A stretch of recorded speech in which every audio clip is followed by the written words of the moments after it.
महंगा है, सब्जी महंगी है, ईटा गिट्टी मोरंग बालू सरिया महंगा है।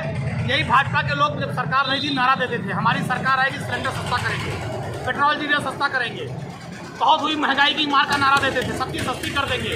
आज सब्जी कितनी महंगी हो गई, सारी महंगाई बढ़ती चली जा रही है। थाने लूट का अड्डा है भारतीय जनता पार्टी की सरकार में, अस्पताल में लूट मची हुई है, डॉक्टर बाहर की दवा लिखता है, गरीब आदमी के जेब में जितना पैसा हो सारा पैसा आज सरकार भ्रष्टाचार के नाम पर निकाल ले रही है, चाहे वो तहसील चला जाए, चाहे थाना चला जाए, चाहे अस्पताल चला जाए। और गरीब आदमी की और बुरी स्थिति भारतीय जनता पार्टी की सरकार में है।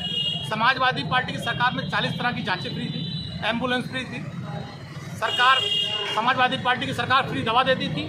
आज भारतीय जनता पार्टी की सरकार में सब बंद है, केवल लूट और भ्रष्टाचार है। तो जनता मिल्कीपुर की मन बना चुकी है, इन भ्रष्टाचारियों को, लुटेरों को हटाएंगे।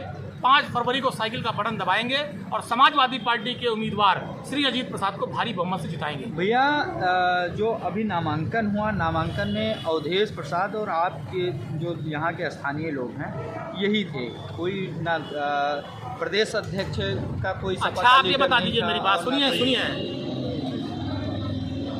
चुनाव चल रहा है, समाजवादी पार्टी के राष्ट्रीय महासचिव हैं श्री अवधेश प्रसाद जी। आप बात कर रहे राष्ट्रीय महासचिव हैं, इतना बड़ा पद है, आप उनको छोटा नेता समझ रहे हैं? नेता नहीं, तो राष्ट्रीय महासचिव हैं वो, और वो स्वयं बड़े नेता हैं। पूरी पार्टी मौजूद थी, आदरणीय आनंद सेन यादव जी थे, अब्बास अली जैदी रुश्दी मियाँ थे, हाजी फिरोज खान गब्बर थे, अनूप सिंह थे, बलराम मौर्य जी थे, श्री जयशंकर पांडे जी थे, लीलावती कुशवाहा थी, मैं स्वयं मौजूद था, पूरी समाजवादी जिला अध्यक्ष पारसनाथ यादव जी थे, महानगर अध्यक्ष श्याम कृष्ण श्रीवास्तव थे, महासचिव हामिद जाफर मिशन थे, मैं स्वयं था, पूरा यूथ, पूरी समाजवादी पार्टी मौजूद थी। पार्टी में कहीं कोई बिखराव नहीं, पूरी समाजवादी पार्टी एक है। और आने वाले समय में सारे नेता जिनकी जैसी आवश्यकता है सब आएंगे और समाजवादी पार्टी अच्छे वोटों से चुनाव जीतेगी। जातीय जो समीकरण है, वो जातीय समीकरण जैसे पासी बिरादरी के 3 प्रत्याशी आ गए हैं और जो सबसे ज़्यादा उनके सीट हैं। जनरल जो है वो सपा के पक्ष में उतना, जो सामान्य वर्ग है ब्राह्मण और ठाकुर, सपा को उतना लाइक नहीं कर रहा है, या इनको कैसे मनाएंगे आप? ये केवल आप कह रहे हैं कि लाइक नहीं कर रहा है। जब 5 तारीख को बक्सा खुलेगा दिखाई पड़ेगा। पासी 100% अजीत प्रसाद समाजवादी पार्टी के साथ है। हमारा मुस्लिम वोट, यादव समाज का वोट सब समाजवादी पार्टी के साथ है। और जो ब्राह्मण समाज हमारा है, समाजवादी पार्टी ज़्यादा काम किसने किया? परशुराम जयंती का अवकाश किसने घोषित किया? समाजवादी पार्टी ने। उसे निरस्त किसने किया? योगी बाबा की सरकार ने। कन्या विद्याधन ब्राह्मण बेटियों को किसने दिया? समाजवादी पार्टी की सरकार ने। लैपटॉप ब्राह्मण बेटियों को किसने दिया? समाजवादी पार्टी की सरकार ने। गरीब कन्याओं की शादी का अनुदान किसने दिया? समाजवादी पार्टी की सरकार ने। तो समाज और जो संस्कृत के अध्यापक हैं पूरे प्रदेश में, जो 100% ब्राह्मण टीचर हैं, उन विद्यालयों को एडेड किसने किया? समाजवादी पार्टी की सरकार ने। पहले आदरणीय नेताजी ने किया, फिर अखिलेश जी ने किया। 10,000 तनख्वाह से सीधे 70-80 हज़ार 1 लाख तक खाते में पहुंचने का काम किसने कराया? श्री अखिलेश यादव ने। तो ऐसा कुछ नहीं है, ये भारतीय जनता पार्टी का दुष्प्रचार है, कहीं कुछ नहीं। अगड़ा पिछड़ा दलित मुसलमान हर तबका समाजवादी पार्टी के साथ है और प्रचंड वोटों से मिल्कीपुर की जनता श्री अजीत प्रसाद को जिताएगी। एक सवाल है कि 2 बार उपचुनाव मिल्कीपुर का जो है रामचंद्र यादव समाजवादी पार्टी से जीते हैं और वर्तमान में भारतीय जनता पार्टी से बरौली के विधायक हैं और पार्टी ने उनको यहाँ जिताने की जिम्मेदारी दे दी है। वो कह रहे हैं कि इस बार सपा का जो झूठ है और छलवा करते हैं लोगों के साथ, अब ये नहीं चलेगा। और यहाँ जो भारतीय जनता पार्टी से ज़्यादा झूठ बोलने वाली पार्टी कौन है?